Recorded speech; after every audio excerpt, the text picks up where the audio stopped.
What's up, world? Coming at you live and direct and hitting you in the chest like a shot of straight jack. This is No Chaser with Petey Mac. Let's get it.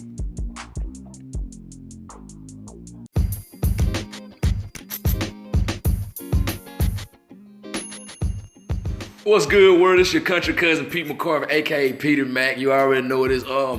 I'm joined with the person y'all heard him on the last episode. Introduce yourself, my man. I'm the legendary Sonny G, and we have I'm not the guest. I'm actually just the third wheel on this interview. But introduce your guest. Yeah, we do have a guest today. Man, when they say it is a small world, it is a small world. I actually went to college with his wife. I didn't even know she remembered me until he hit me up and said, my wife told me about you funny as. I'm like, really? Your wife remember me? I was like, she remembered me?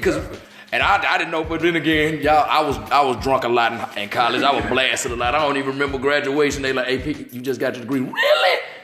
When did we graduate? We graduated today. I was like, oh, man, we did graduate today, but no. Good brother, I've chopped it up with him a few times. Think you out of DC. You mean you from DC originally, right? Originally, I'm from upstate New York. Okay. Okay. Well, no, them ain't been all around.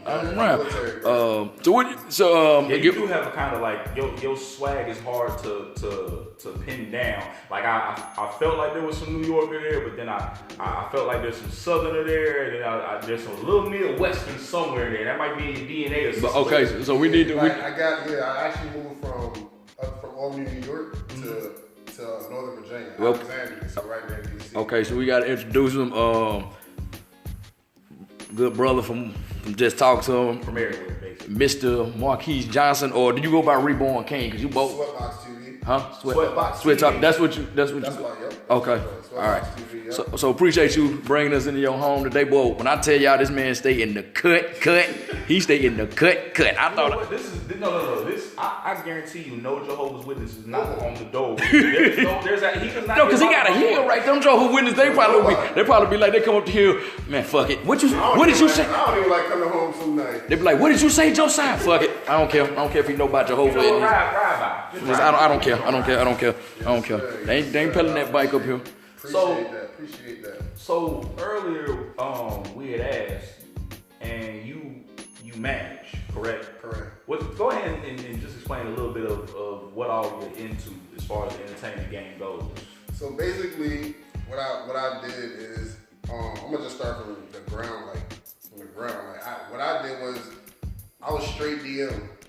I saw that these people were posting like, we need this, that, and the third. We need managers. Like, we're not getting no shows. So I just started DMing people with blue checks, and I was persistent. And eventually somebody hit me back and trusted me. So I actually moved forward with him. He's on Wild 'N Out, Royce Bell. So at the end of the day, he actually gave me that. He lit that fire in me. It's like, I got a mouthpiece already. So it's basically just it's staying true, so people understand. Like, all right, we know he's not gonna try to screw us over. But also, it's like going in there knowing what you're talking about. And I'm not gonna sit here and lie and say I'm the best person at public speaking, but I built a team around me so that way, if I can't articulate something, they can go in there and articulate it for me, and we'll still get the job done. So I booked walkthroughs, comedy shows, all paid events, I'm stumbling over my words. This really isn't my lane, you know what I'm saying? Like I was just telling y'all, like, this isn't my lane. It's just, I was blessed enough to be put in a position to make it my lane, you know what I'm saying? So I'm still learning every day. Okay, so you told us before we started recording, you said you started off with rappers. Yeah. What made you want to switch over to like managing comedians and stuff like that? Like, cause that's like, it's kind of like a big jump. Even though both our worlds, we got some Suge Knights, Tupac and Biggie moments, and you gonna find that out the longer you keep. Right. So what made you go from like rap over to comedy? The main thing was the persona of some of these rappers. Like I use rapper loosely. Like they say they want this. Right? You'll talk to them, you'll sit down and say, I want this, that, and the third, as you know, right? Yeah. You go to the venue and they want to give them this, that, and the third. Mm-hmm. doesn't coincide with what they had. So now you had no shows this whole year. So we're trying to get you one show booked for half of what you're asking for, and you're acting like this. Comedians are way more humble, basically. I know exactly what you're talking about. Like, we had talked about this. I started off managing a rap group. Shout out to Black Union in Okinawa, Japan, and it was crazy because we became local celebrities. And it's always a situation when you're a local celebrity, you're only a celebrity until a real celebrity shows up. Right. So we ran Okinawa up until there was a time where Lloyd Banks and Young Buck came over. And we got the opportunity to open for them. And so everybody kind of had to humble themselves. And these cats are still trying to, the other cats that was on the bill is like, oh, they ain't got no Moet. They ain't got no, bro, they ain't had no Moet for you last week. You know what I'm saying? Like you was drinking Sprite last week. You know what I'm saying? You was at a 9 to 5 last week. What is you talking about, Moet? So it's that big fish in small pond mentality. But why do y'all feel like it's like that still? Is it y'all think it's because like we live in, everybody just see YouTube, Spotify, SoundCloud, and they don't realize that them guys, they just see like, it's like a microwave. They call our generation a microwave generation. Because everything just so y'all feel like that's why that is? Like everybody just think, oh, it's on YouTube. All I got to do is put it on YouTube and people gonna come. That YouTube did, no, I'm sorry. I can't even say YouTube did that. Instagram did that. Yeah, Instagram did that. YouTube didn't. YouTube's been out for years. Yeah. Honestly. And you can't name me 10 YouTubers from before 2019 that have been popular for years. I can't really even name it 10 in Instagram people like that. Exactly. But look, this is where things, you know what I mean? People gonna probably call me crazy, but I don't care. This is where the disconnect comes with the artist. When you can buy followers, in your mind, you're tricking yourself to believe that you actually have 30,000 followers. In all actuality, you have a good 250 that are actually active. That's true. You see what I'm saying? Mm-hmm. So you're tricking yourself into thinking that. So 9 times out of 10, if you're doing that, you know what I mean, you probably just moved out on your own, or your mom's crib spending bread on followers. Yeah. They're doing it. Mm-hmm. And I don't care if you have a blue check. I don't care about any of that, because if you go follow me at Sweatboxx TV, you'll see that I have 3 paid sponsors and I have 2,000, less than 3,000 followers. But each of those followers, are actual genuine followers. Followers. You didn't pay. You didn't go to somebody and be like, hey, if I give you $50, would you put up my, say follow me or nothing like that. You know that these 3,000 people are actually there to check for what you got going on versus the 25K that somebody else got, and 20K of those are bots, and another 4K of those are people who are like, why am I even following this person? From India. Yeah. And I'm gonna tell you what's funny. I'm gonna tell you how annoying it is, because sometimes I'll get somebody accepted an invite for me and I don't even know this motherfucker. I'm sorry. No, you can't. No, they're from India. You know what I'm saying? I don't know you. Like, so somebody's using that app, and since it's a public app, my shit is getting mixed in the mix. Mm-hmm. So basically, like that's that. I ain't gonna get into that, but basically what I was trying to say on that follower tip, like, Knob Creek, y'all familiar with that whiskey? I've seen it. I ain't never had none. It's in a store. Yeah.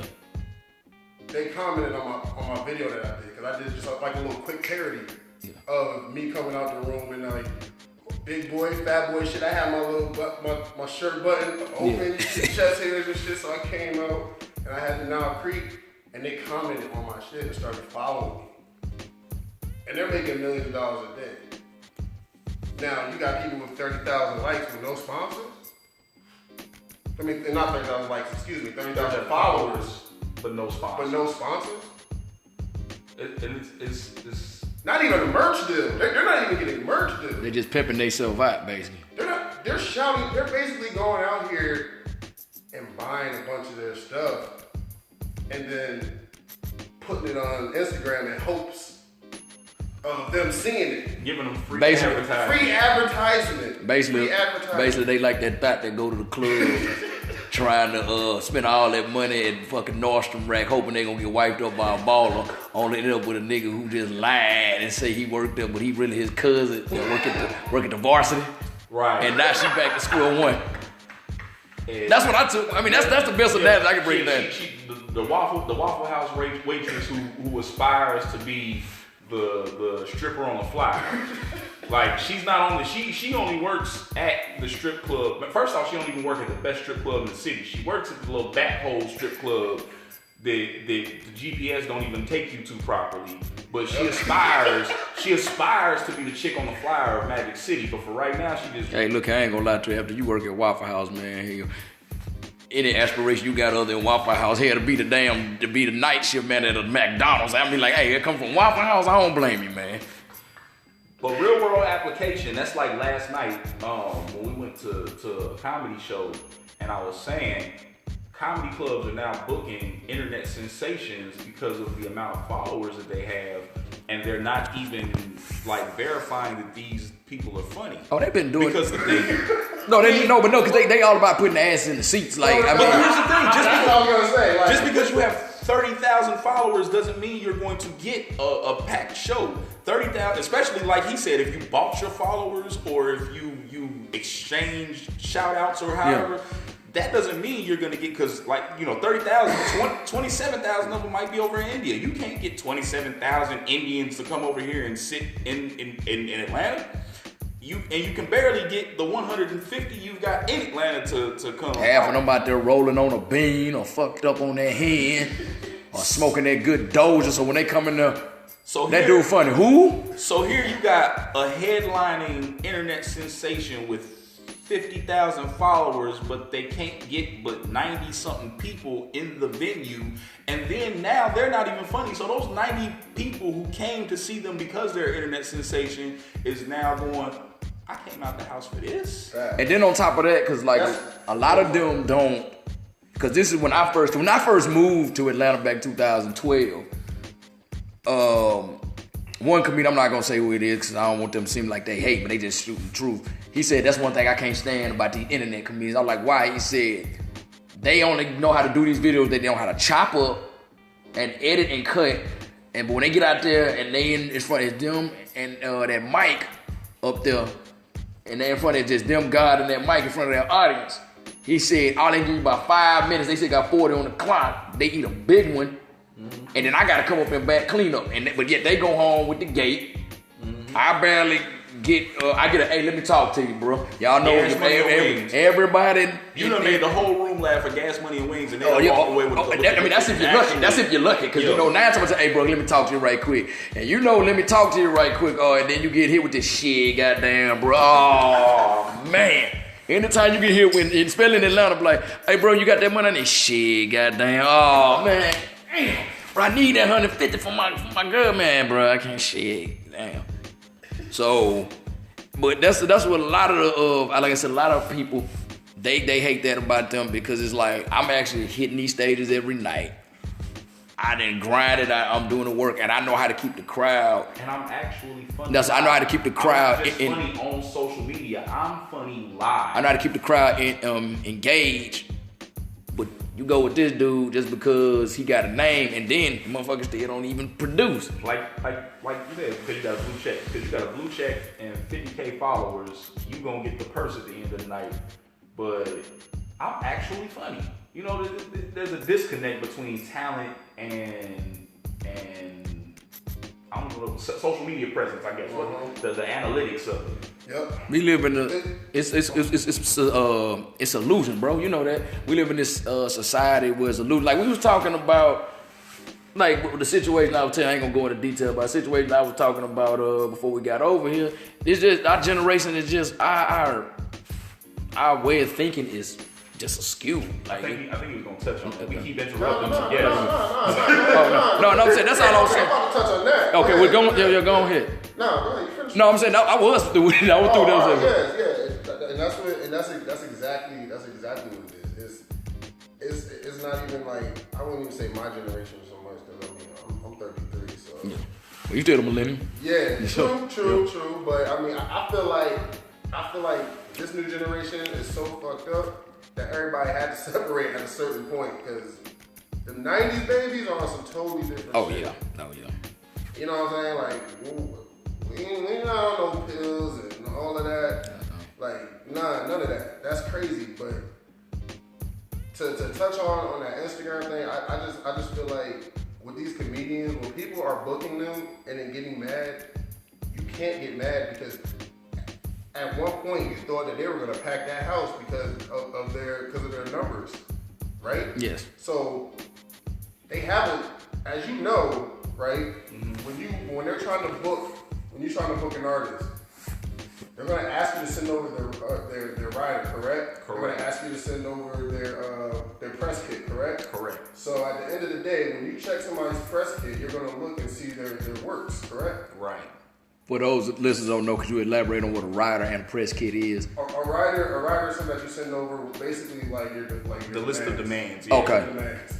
And a press kit is like your body's of work. Like okay. What you've done, like what you've appeared on, things like that. So at the end of the day, a team goes through and looks at all of that. So they know it's trash. Right?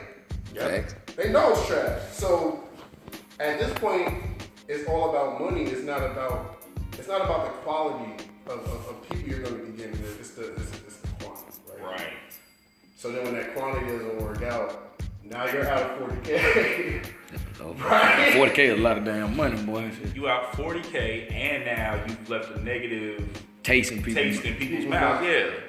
Not only that, but you're out of a bar too, because you know they're going to drink at the bar. Oh yeah, and that's the sad part.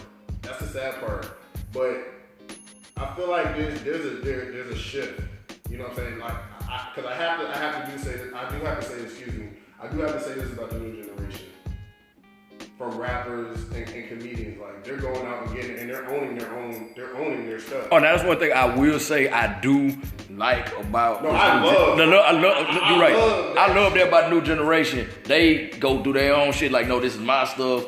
I'm gonna take control of creative control. I'm gonna produce. I'm gonna have my masters. Look, I didn't need you for distributing and all that. Okay, you don't need. Okay, well I can do it on my own. That's why shout out to Nipsey Hussle. Late great Nipsey Hussle. That's the thing about him. So he was like, I'm not, like he said in Dedication, I'd be damned if I slave for some white cracker. And that don't mean that in the connotation in the white people listening. It's just stereotypically the suits at these record labels happen to be white. So that's what he meant by I be damned. That's what he meant by that line. It's like, I'm not gonna sit. You can't exploit the new generation. Yeah, and that's what he's basically saying. That's what he's basically. I'm sorry, go ahead. No, you said, because that's basically what Nipsey was saying. He was just like, I'm not finna sit there, my talent, my sweat, my blood, my tears, my losses, just for me to come out with nothing and your ass benefit, but I'm still like living on Crenshaw and Slauson, because that's where you're from. You know? That's fact. Yeah, so now so that's one thing. That's why I'm about. And he was talking about, because I didn't even notice. I went back and listened to an old song by Rick Ross and Gucci Man called Buy Back the Block. A lot of these, they be talking about these rappers. I said, a lot of these rappers are schooling y'all if y'all sit down and listen. Y'all just hear the ignorant shit they saying. And they really like, no, we got more stuff we trying to teach y'all. First off, Gucci, and I came up with a term that perfectly fits Gucci. Ignorology. Yeah, he definitely that. Gucci has been trying to school folks since like 2005. Like about the ownership and stuff like. But like you said, we done spent so much time listening to the bitch. I might be part of it that we ain't hear him when he was saying you gotta own all your own. Gucci can drop 4 albums a year and make just as much money that he keeps for himself as an artist who's signed to a major label and goes triple platinum. And Gucci ain't got to sell as many copies as the other rapper does to see the same amount of money, because the label's gonna see, all of that money from you going triple platinum before it trickles down to you, versus Gucci just got to sell a couple thousand copies of these 4 albums, and he still sees that same amount of money. But again, we wasn't focusing on that. We was focusing on the that's just us as young urban generation. Like, for instance, I'm gonna throw this example, like Scarface. All we see is Scarface, the movie. Oh, not the rapper Scarface. I'm talking about the movie. No. My mind playing tricks on me. One of my favorite songs, and then I'm not gonna lie, his album, the Diary. When I bought it finally, I was like, well, shit, I got half of it. I got like damn near 10 of these tracks already in the phone. I already had owned basically the majority of the Diary, but no, I was talking about the movie. We just saw the man coming up, the man being a hard ass, Tony Montana being a hard ass, shooting people in the middle of the street, selling coke. We missed the damn message. Was like, man, you live life in the fast lane, you violent towards people, it's gonna come back and bite you in the ass. Because I went back and watched Scarface like a couple months ago, I'm like, how we missed this message when we were young? We did. Everybody wants to be the coke kingpin. Nobody realizes he dies in the end. Yeah. Double barrel to the back. No, they realize it because one of them actually do it. That's why. Yeah. But just to touch on what you were talking about with the social media, what I was saying about them owning all their own. Mm-hmm. I think that you have to thank social media for that, because social media, YouTube, these documentaries about these artists from back in the 90s, because they got to see what not to do. Mm-hmm. You know what I'm saying? And social media does show them a lot, like the internet. Like, instead of reading something, we just gonna Google it. You know what I'm saying? So at the end of the day, they still gonna get their message, but they were able to tap in early, like probably young, like 8, 9 years old, and see all these movies. Because when that TLC movie came out, some of these rappers that's getting these millions are 18 years old. Right. Yep. So imagine how old they were when, like, all them other movies was coming out. Mm-hmm. That's true. So I feel like social media social media should be way more strict. You know what I'm saying? Yeah, because you can go down a damn ignorant ass rabbit hole on Instagram real quick. I done been down a rabbit hole on Instagram, and I just like, how the hell did I get here? Yeah. Why am I so deep? But you got a fat ass, like. You know who doesn't get enough credit for the way that the new generation operates? Soulja Boy. Oh no, he is the proto. They clown Soulja Bro, but he was the prototype of how to use social media to your advantage. Nobody would be making money on YouTube views, Spotify, Instagram, or nothing had it not been for Soulja Boy. You don't even get paid on from Instagram. Really? Oh wait, no. You gotta have a sponsorship. We just talked about that. You gotta get a Yeah, sponsorship but from other companies. You can't get it from the Instagram. Don't pay nothing. That's where they don't realize. That's what they fail to realize right there. Instagram don't give you no check. You don't even get paid from YouTube. You get paid from Google AdSense. Yep. You know what I'm saying? Oh wow, I learned So you get paid from Google.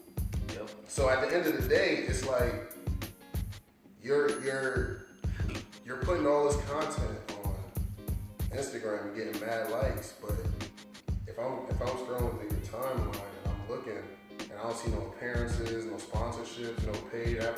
You can put paid advertising up there anyway. But if it's not like a reputable company, or it's not somebody who if they're not commenting on your stuff, mm-hmm.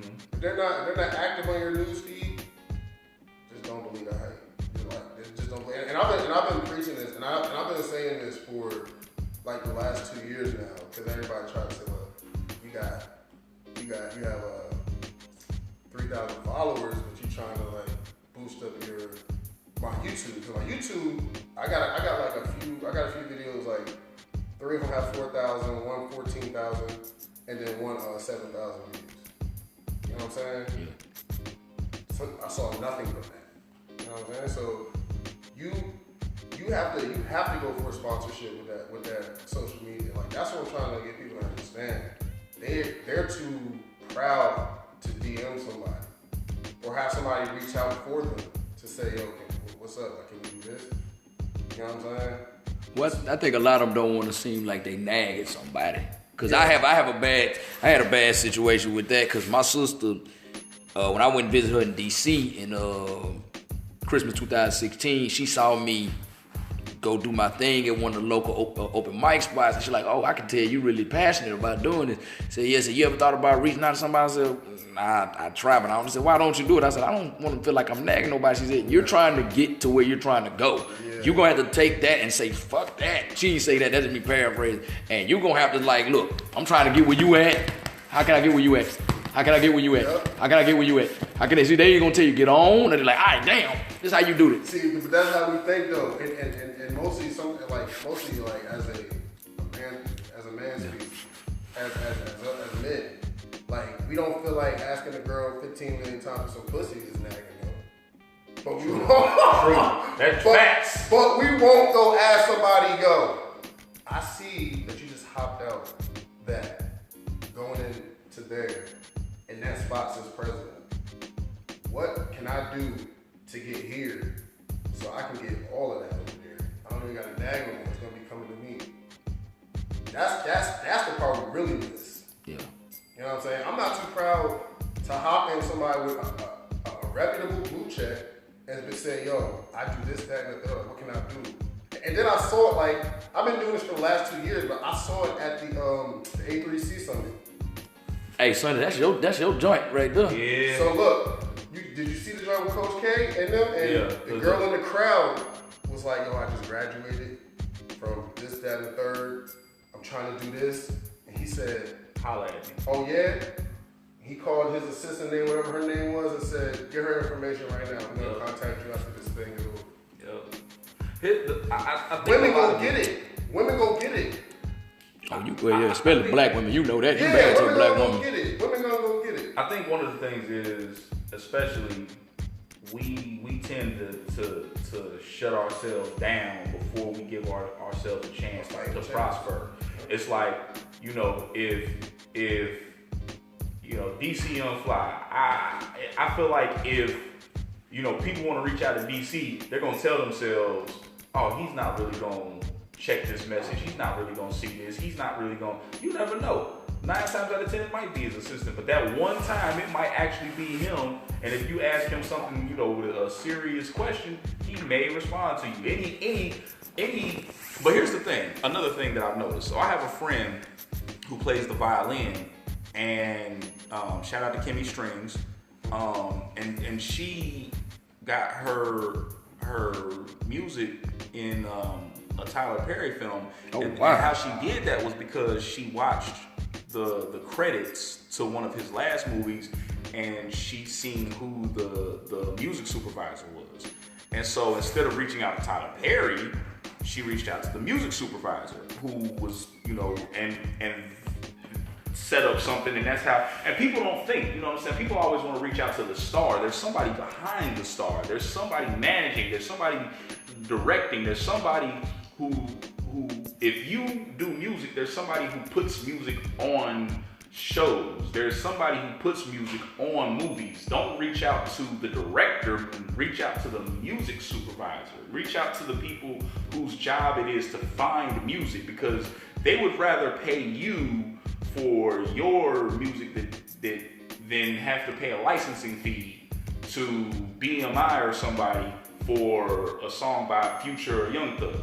You know, if they can get you for half of that price and not have to go through the legal obligations of a percentage every time this song is played or each time this movie is shown, they would rather do that. But you know, a lot of people, especially a lot of young entertainers, all they just do is see the glitz and the glamour. All they do is glitz. That's why I've told people, when some people I know, they say they want to do comedy, I'm like, all right, well, man, you have to start small and do it. But here's the thing. They like, man, I don't want to get booed. And I said, you don't want to be no fucking comedian. I said, you gonna catch an L. You gonna catch an L. And I said this analogy right. I said, oh, you gonna catch an L. I said, let me tell y'all something about being a comedian. I said, when you in them shit ass dive bars or holding the wall, wherever you come from, I said, that's like boxing. I said, this is hitting the gym. I said, this is jump roping, this is hitting the speed bag, this popping that heavy bag, this getting it. I said, you get on that crowd with them rude, drunk ass people, you get on stage with them rude, drunk ass people that's in the crowd, and depends on somewhere in Atlanta, they thugged out. Because I've actually been on a stage where a dope boy's old lady's talking shit to you, and you about to say something, he got his hand on the lip like, hey, bro, make sure, be careful with the next thing you say, because you will see me in the parking lot. I will air that bitch out. You know what I'm saying? I was like, that's you basically sparring. And I told him, I said, this that nasty, sweaty gym that's either in North Philadelphia, the Bronx, New York, South Central Los Angeles, Little Havana in Miami, Florida. I said, but you know what this shit? Bankhead, West Side Bankhead. I said, but you know what that's getting prepared for? And I pointed to it's like whatever your local theater is, or the state. I said, that's preparing you for whatever the theater is, which is Caesar's Palace. Your ass conditioned, you ready to go. And you in the crowd, this opponent like, oh, this the chump y'all got me up against. You finna knock them out. And you finna knock them out, you finna take on the belt. Cause you like, I've been conditioned. But a lot of people don't, they just wanna say, well, I wanna go get. I said, bro, you know, like I have a friend of mine. He started doing comedy a year ago. And I'm like, all right, bro, you gonna have to just hit the open mics and this, that, and third. Well, I'm trying to get in this. I said, bro, it don't work like that. I said, you trying to get featured on them shows, but I see these dudes on Instagram. I said, bro, that's Instagram. That's a fucking illusion. That's an illusion. Them boys probably spent all kinds of time. You know how many videos they probably had to do that was maybe 50 likes, 100 likes. Probably get it as hell for the 3. I said, you know how many videos they had to do before they finally got one like, oh shit, that's 1.5K. Oh, that's 300K. I said, bro, that takes time. But he didn't want, he's like, nah, I'm trying. I'm like, bro, it's not going. I said, bro, I've been doing this shit off and on for, 2019. I lost a year to deployment. I said, I've been doing this off and on for 8 years. I said, bro, I had to join the Navy. I said, it didn't pop for me. It's just not my time. I mean, guy probably like, no, I might need you to go through a little bit more stuff. Or speaking of which, let me ask you as a fellow manager, because so the thing was, when I jumped into management, I had no idea what I was doing. All I knew was I had to get my people gigs. So I just started calling clubs, and then they would direct me to who I. So how did you obtain the knowledge? I mean, of course, by doing it, but there's a lot of people who want to skip that step. They feel like they just can go straight to booking these big venues, not realizing you have to learn how to make the calls to the small clubs and everything. Or at least that's what I feel like. But how does your take on that as far as like, I'm gonna be honest, like we were talking before we started rolling. Like I said, this wasn't really my lane, you know what I'm saying? I was thrown into it. But I have a good mentor. He's also my cousin, he's here in Atlanta. His name is Man, he go by Lito. He actually is that person I was telling you about that can articulate a little bit more than I can sometimes during certain things, you feel me? Certain situations, certain meetings. So the way I do it is I go there with everything in hand. I have everything, I go to them. Because if you call them, you're going to get lost in the sauce. You know what I'm saying? Like face to face, I like that. That's just keeping it real. That's true. Because if you call and ask them to speak to a manager, they're gonna say what about for what? You're gonna tell them, oh, he's not here. Yeah. So let me take your number, and they're gonna add that to the 20 other numbers they have. Right. But if you pop up on them and you know who the manager is and you see him face to face, it's like, yo, this is what I have here. You can tell me yes or you can tell me no. Like, but you have to go in there, like my cousin was like teaching me, like you have to go in there with a plan in mind. Like, you have to go in there with a plan in mind. Like you can't go in there and be like, okay, now this is what I'm gonna say. Basically, you have to go in there scripted. Right. You know what I'm saying? Because they're scripted. Yeah. They already know how to tell you no. They're gonna tell you no before. of how to tell you no. Exactly. When they look at you, they're gonna be like, all right, you know, like he might flip, so I might tell him no this way. Tell him maybe get him in a couple months. So it's basically like a football offensive and defensive scheme. Like, hey, they look like they're gonna run this, and okay, we gotta run that. Okay, what do we do about that? Okay, we got an audible sit up for when that go, because that's a possibility. But also what I've learned is sometimes you have to be repetitive. Yeah. You have to double back on where they already been. Like if they were doing stuff before you, but just double back. Yeah.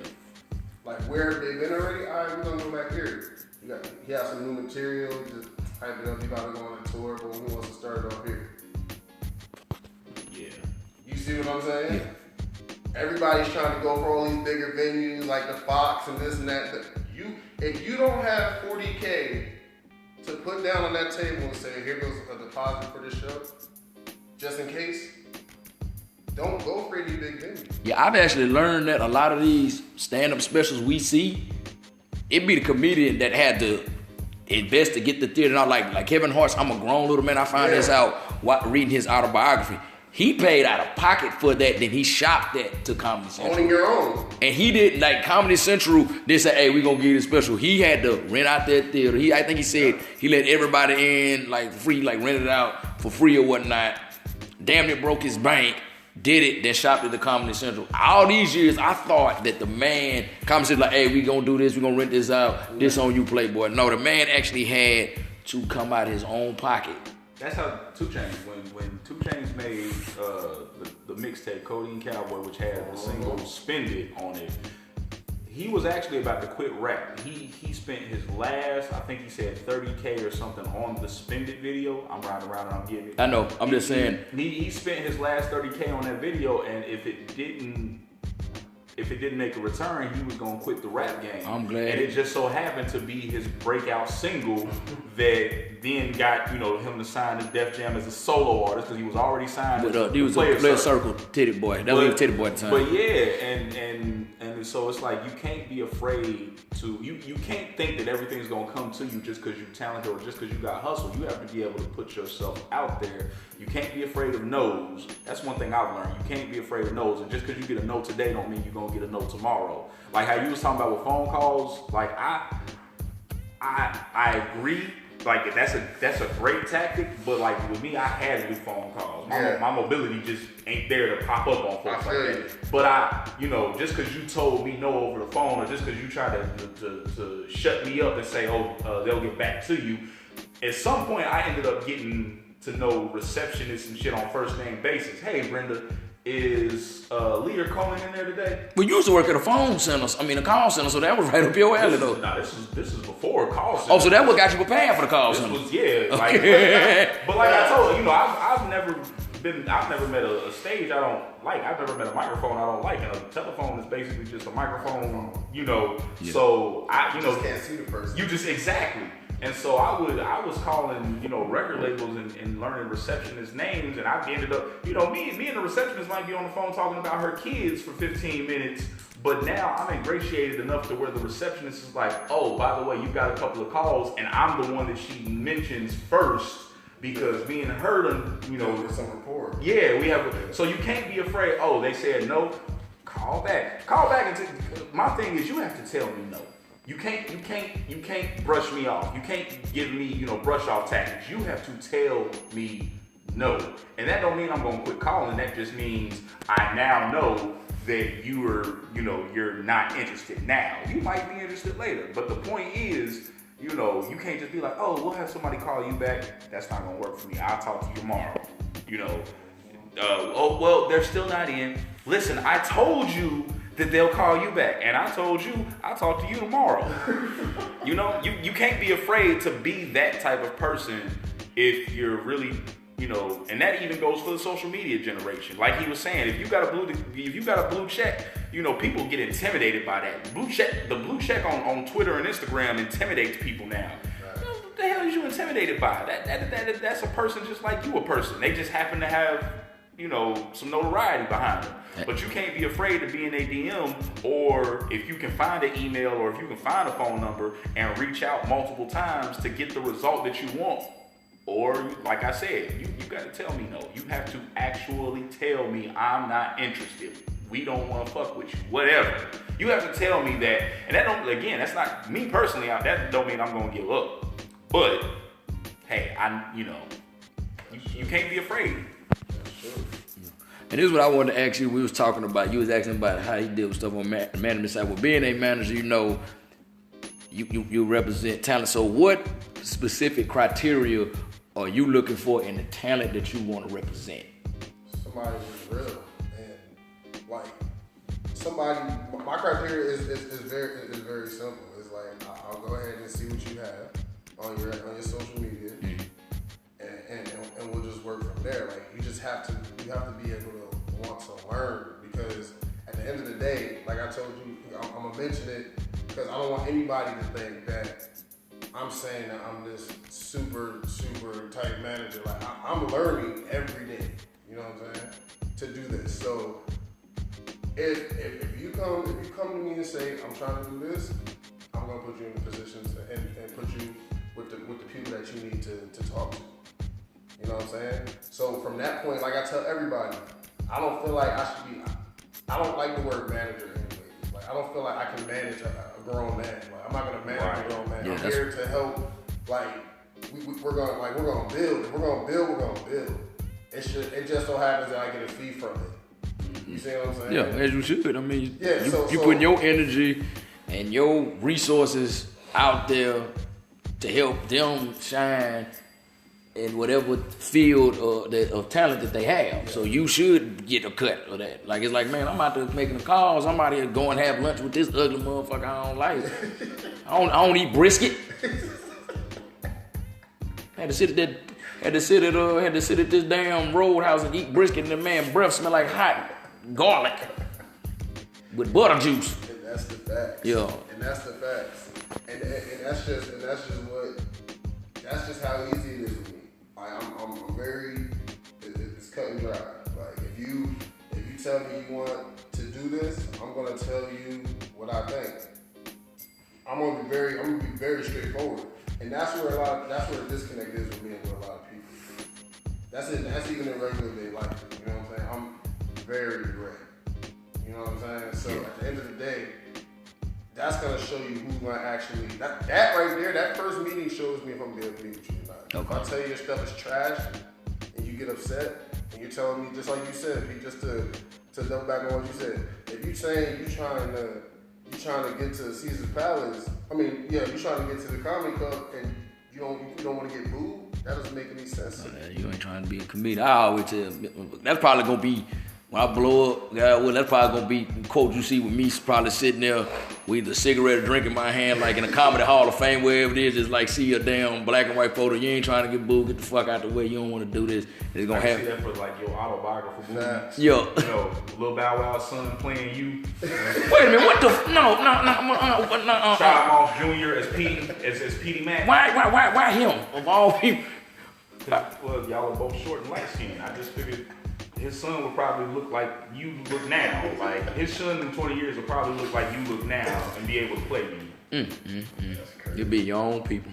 You'll be your own people, man. But back to the point you're saying though, like for real, it's you have to want it bad enough to how on TV shows and movies somebody goes, "You'll never make it, kid," and they go, "I'll show you." That seems corny, but that's kind of the attitude you have to have. Now, you can't do it because you want to show them up, but at the same time, it's like you can't let that "you'll never make it," actually sit in your head as, "Oh, well, they told me I'd never make it, so hell nah."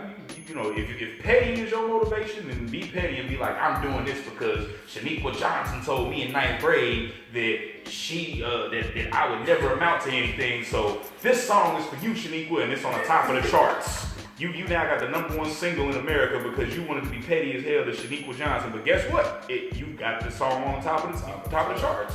Now Shaniqua Johnson beating your door down and you beating on wall. She got 3 kids. You know what I mean? 4 baby daddies. Hey man. Hey.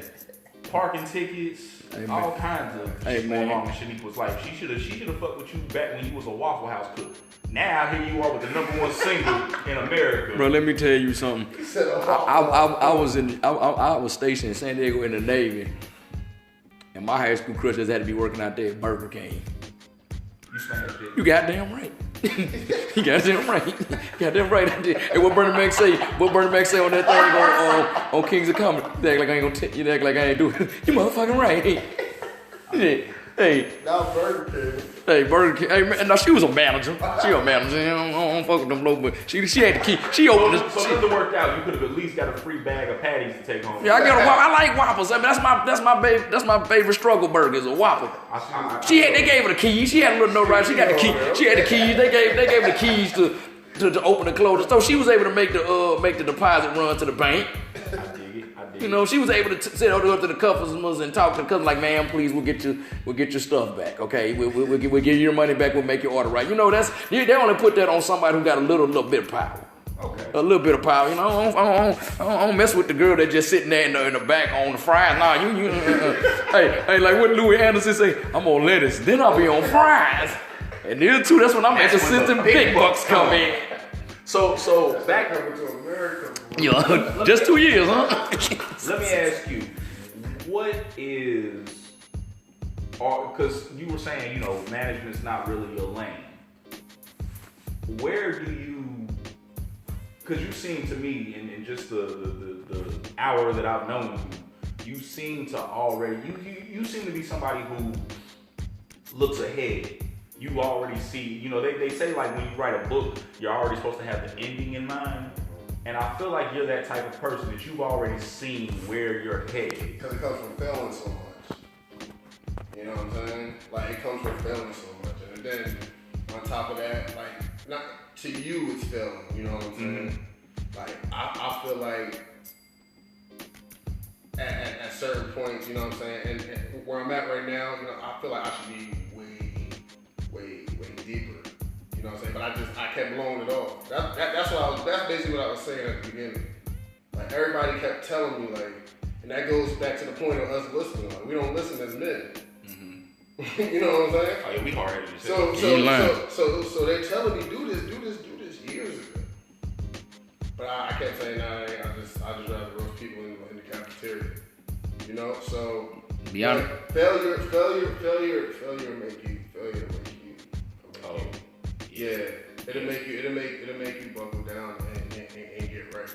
Oh yeah. Failure's the best teacher there is. Business is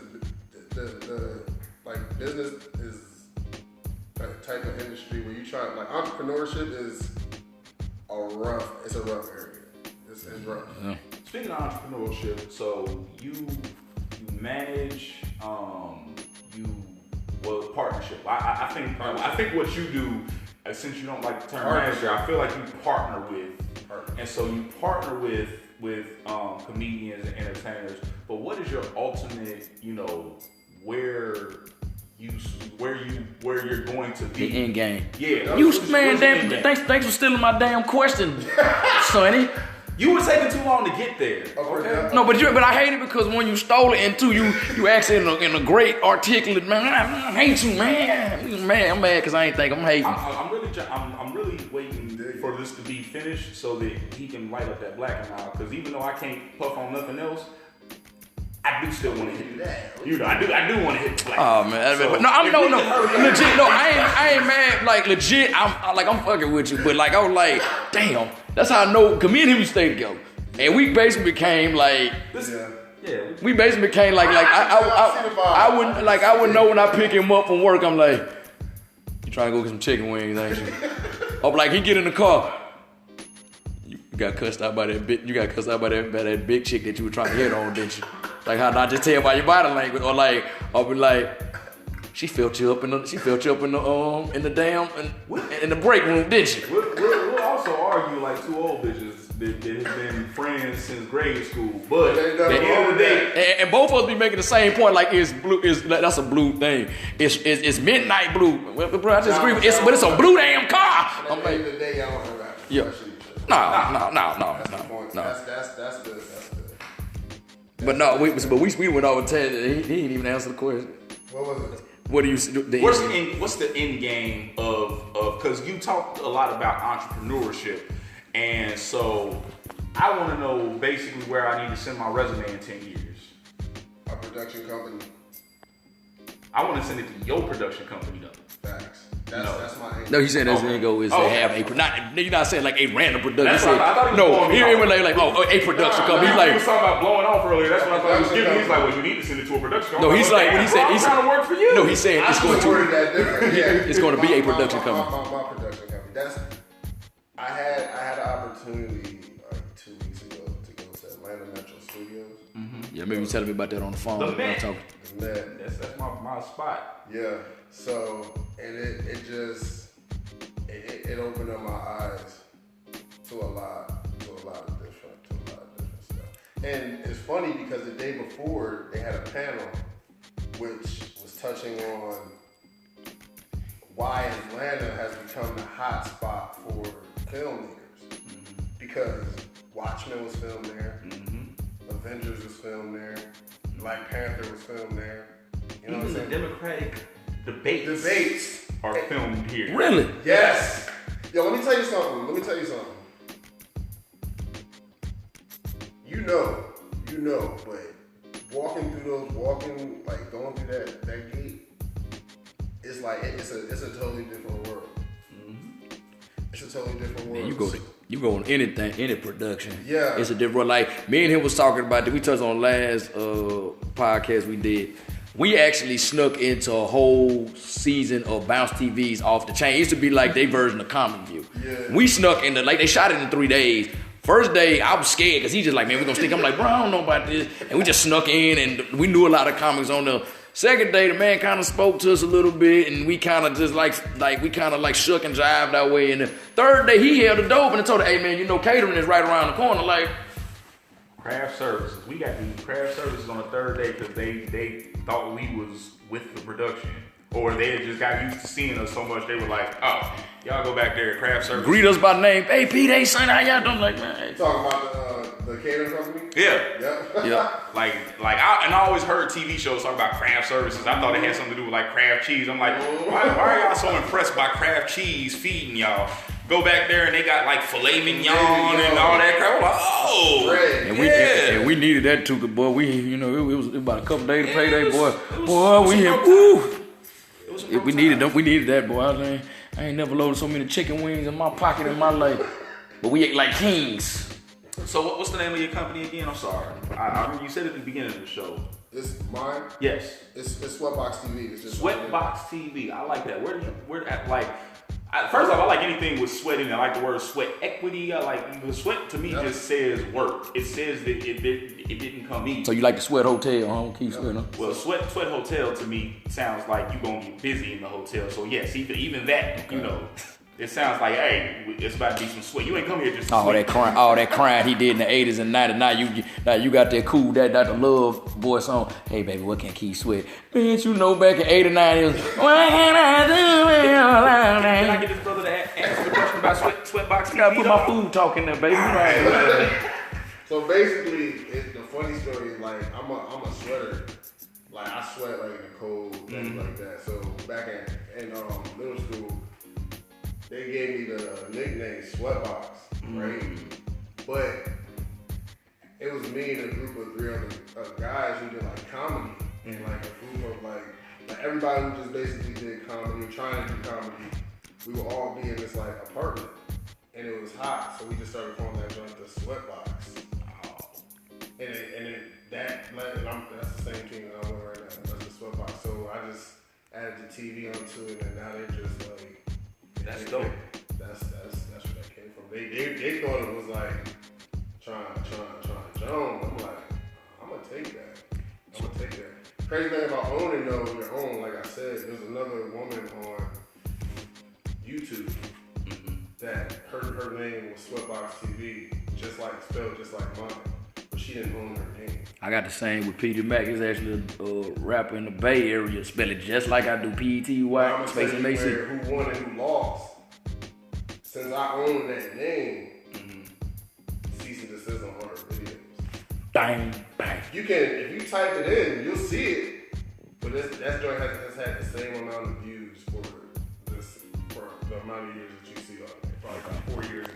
That's another thing that folks don't know, like, because a lot of folks will have the same name, like Sonny G. There's other Sonny, there's a rapper Sonny G and everything, but like you said, I registered that name. Yep. So you can use it, but if I decide I want to be the only Sonny G on the entertainment market, you're going to have to change your shit. You're going to have to do something. You're going to have to be Sonny with 2 Y's or 2 G's or something like that.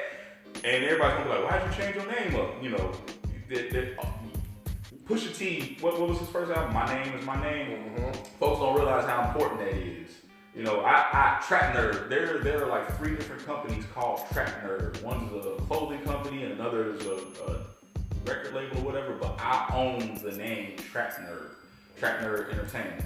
So that ownership is very important to actually being serious about. Because anybody can come up with a name, but who gets paid off of it comes down to paperwork.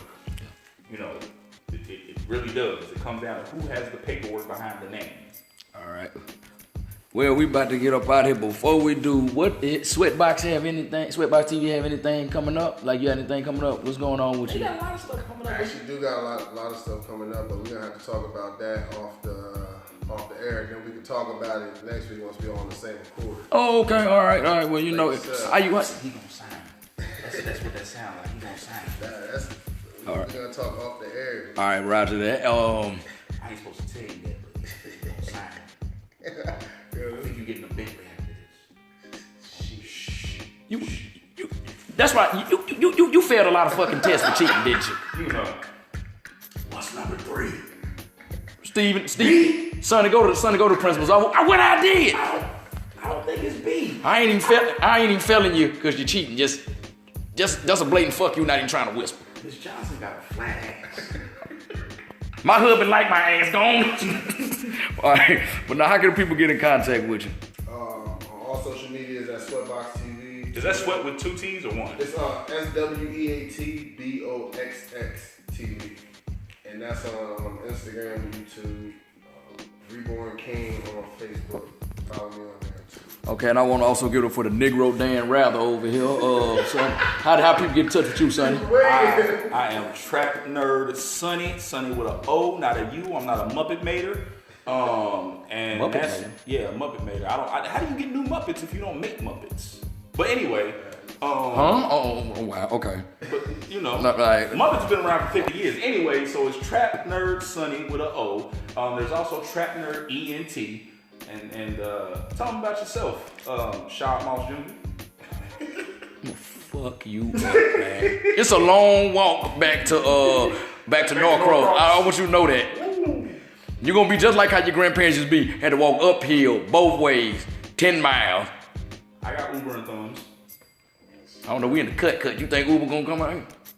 You know what, you right. Yeah, so I behave. yeah, you damn right. Yo, You Uber will. come out here. All the restaurants don't know. They like, nah, bro. I don't blame them. They call me when they Where can they find you?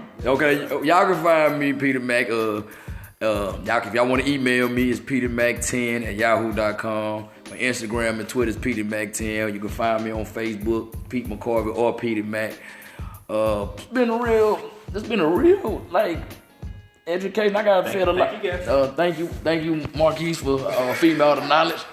Appreciate it. Oh man. That's how I know I'm a big brother. All right, now thank you, yes. Tell them thank you. All right. Thank you. Thank you. Appreciate you. Thank you for having me in your house. Cause not a little brother be like, thank you for having me. Speak up, I'm telling mama, thank you for having me over look here. in the eyes. Okay, now you okay now. Look, Man, bro, can't nobody even see us. Why? What they need to see me? How we gonna say that? Can't nobody? I could be saying I look at him in the eye, and I'm looking over on the other side of the room, totally opposite direction. They can hear the eye contact, okay? They can hear the eye contact. Now look him in his eye. Now you sound. That's how I know you a parent, cause you sound just like somebody. Don't you take that tone of look with me? Take a tone of look with you. That don't even make no sense. No, but my mom and my dad used to do that. Like I look at them and I have a look. They say, yeah, fuck you too. I'm like, damn, I sure was thinking that. Like, how did you know? I ain't saying it because I want to keep my teeth, but I was thinking it. But well, we about to get up out of here. I'm gonna sign off like my man Big Keith used to always sign out. Be cool, stay calm, get paid. We out here. The podcast you just heard was made using Anchor. Ever thought about making your own podcast? Anchor makes it really easy for anyone to get started. It's a one-stop shop for recording, hosting, and distributing podcasts. Best of all, it's 100% free. Sign up now at anchor.fm/new. That's anchor.fm/new to get started.